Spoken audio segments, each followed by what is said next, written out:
Hi everybody. I wanted to make a quick video because I mentioned to you guys in my video yesterday, sorry, having camera propping issues.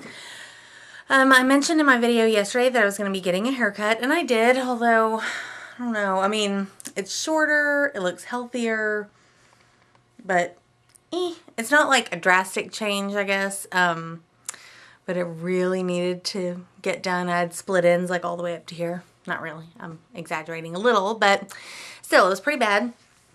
And I decided that since I'm going to the Biggest Loser thing next weekend, it's probably not the right time to go wild and crazy with a new hairstyle, because I think we've all been there before when you just wish you could glue your hair back on the way it was before they touched it. Anyway, so this is it. That's my hair. And, yep. Woo, pretty layers. Woo. Okay. Yeah. Random camera angles. Okay, there we go. Also, I wanted to make a video tonight because I had a rough day eating-wise, and I guess I wanted to vent that out. Earlier today, earlier this week, as I was driving home, someone's dog ran out in the middle of the street. And I did not have time to stop, but the dog basically ran right in front of my car as I was passing it. And it was like, thunk, thunk. Okay, the dog's fine, so thank God for that. But it was a pretty traumatic experience, and the owners ran out in the yard because they had left their front door open, and, you know, the big old rigmarole. Anyway, I thought that my car was fine because I didn't notice any damage, and I was so, like, just relieved that there wasn't, like, bloodied dog stuck under my wheel, that I didn't really take time to look more carefully. But anyway, today, taking my kids to the park with my husband, he noticed that, yes, one of the floodlights on the bottom right bumper is totally knocked out, and the bumper is loose on that side. Like, a couple of the screws came out, and so it's kind of like hanging there a little bit. Anyway, he wasn't happy, and I have this tendency to beat up on myself about the smallest of things anyway, so it was instantly, I'm the worst person in the world for not noticing this, and whatever. Anyway, so it was sort of a crappy day, I guess. It was a down on me day. And as a result, I ate like 4 chicken tenders that I was not supposed to eat.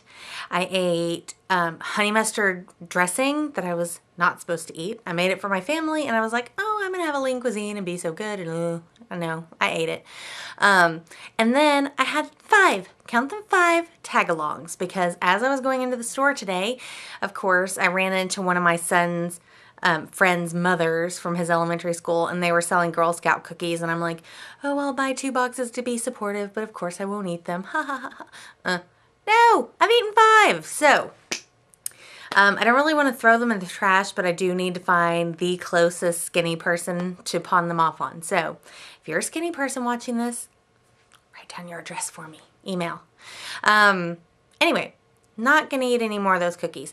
But it sort of was, I guess, a realization that I have a food addiction. And anytime that I'm stressed, anytime that I'm worried, anytime I'm sad or feeling bad about myself, or really anytime I'm happy for that reason, whatever, I use food to make myself feel better.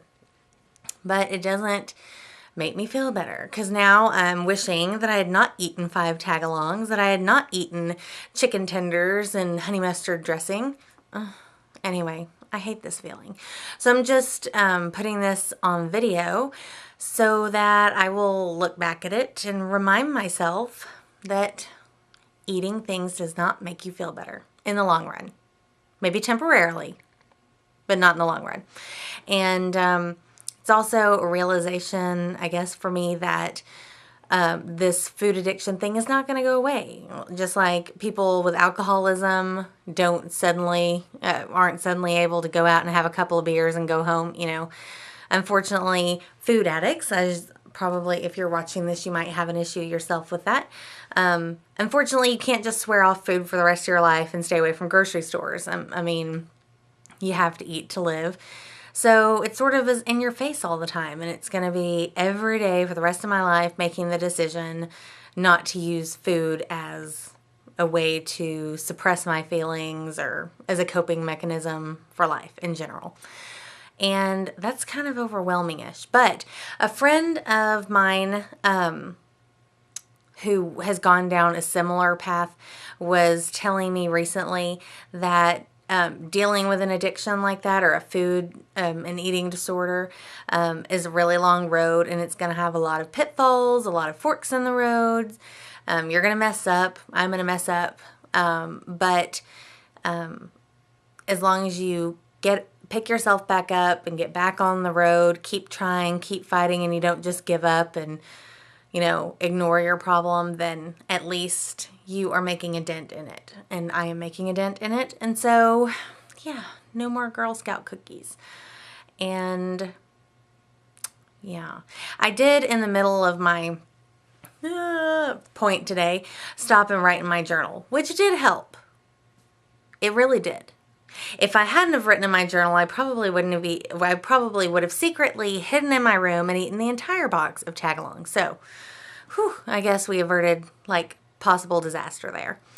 Anyway, I hope that this video maybe might help one of you who are struggling with a similar issue. I know sometimes when you mess up and you feel crappy about it, you want to beat up on yourself, but there's really no point. All you can do is just get up and keep trying and try to make a different choice the next time.